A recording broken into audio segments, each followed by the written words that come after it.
Super star Rajinikanth அவர்களுடைய அரசியல் பிரவேசம் 10ஓடு 11 அல்ல.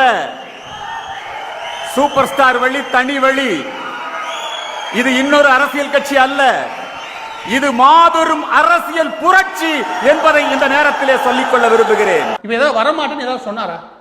இதான் அவர் சொல்லியிருக்காரு. வரமாட்டேன்னு சொல்லவே இல்லையே. அவர் கடைசியா என்ன சொன்னாரு? சீக்கிரமேவ குட் பாய் ஃப்ரெண்ட் பிராப்திரஸ்து.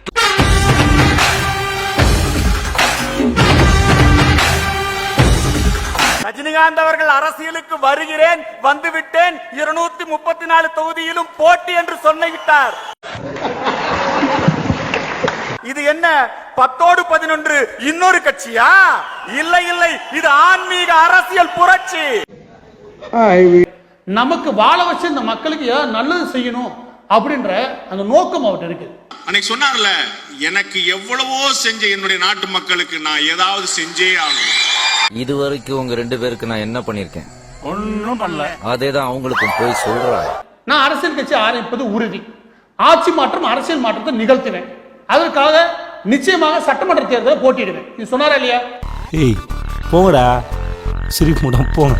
ஆன்மீக அரசியல் சும்மா சொல்ல, ஆண்டவன் வந்து அவருடைய உடம்பு பூரா உட்கார்ந்து இருக்கிறான். அதனால தான் தலைவர் வேகமா பேசுவார்ல, வேகமா பேசும்போது கூட விவேகமா பேசிடுவாரு.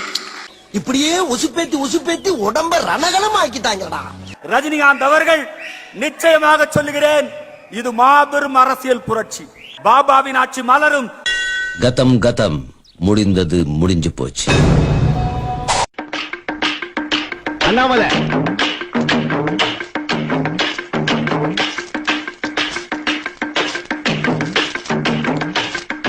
அண்ணாமலை ரஜினி அவர்கள் அரசியலுக்கு வரமாட்டார் என்று சொல்கிறார்களே, அதற்கு உங்கள் பதில்? இந்த கேள்வி பொறுத்தவரைக்கும் என்னால தெளிவா ஒரே வழியில பதில் கொடுக்க முடியும். இப்பவும் 100% ரஜினி அவர்கள் வருவார். உங்களை எல்லாம் பார்த்தா எனக்கு பாவமா இருக்கு. கர்நாடகாரன்னுவான், ஸ்கூலுக்கு வந்து வாடகை கட்டலன்னுவான், எல்லாரையும் சமூகம் சொன்னாருன்னுவான். 1008 விமர்சனங்கள் வரும். இதை நீங்கள் எதிர்ப்பதில் அர்த்தமில்லை. அவர்களை கன்வின்ஸ் செய்யணும். வாய்ப்பில்லை ராஜா, வாய்ப்பு. ஆண்டவன் சொல்றான், அருணாச்சல செய்யறான். அதான் முத்திரை, பாபா முத்திரை, ஆன்மீக முத்திரை. இது வந்து பாபா முத்திரை அப்படின்னு, இது ஆக்சுவலா பாபா முத்திரை கிடையாது. அதை அப்படியே ரைட்ல திருப்பி பாரு கண்ணா. மான் கராத்தே பிரச்சனைன்னு வந்தா பிச்சுக்கிட்டு ஓடிடும்.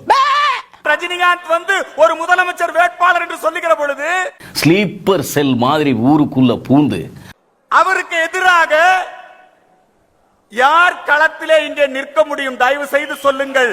வீட்டுக்குள்ள பூந்து நல்லா இருக்கிற குடும்பத்தை நாசம் பண்ணிட்டு போயிருவாங்க, நாசம் பண்ணிடுவாங்க. 18% ஓட்டு அவருக்கு இருக்கு.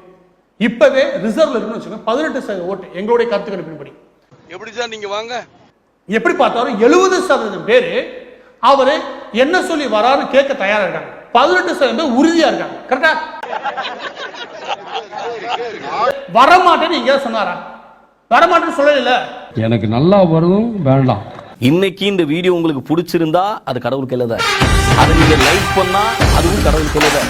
கமெண்ட் பண்ணா ஷேர் பண்ணா அது கடவுள் கையில தான் இருக்கு.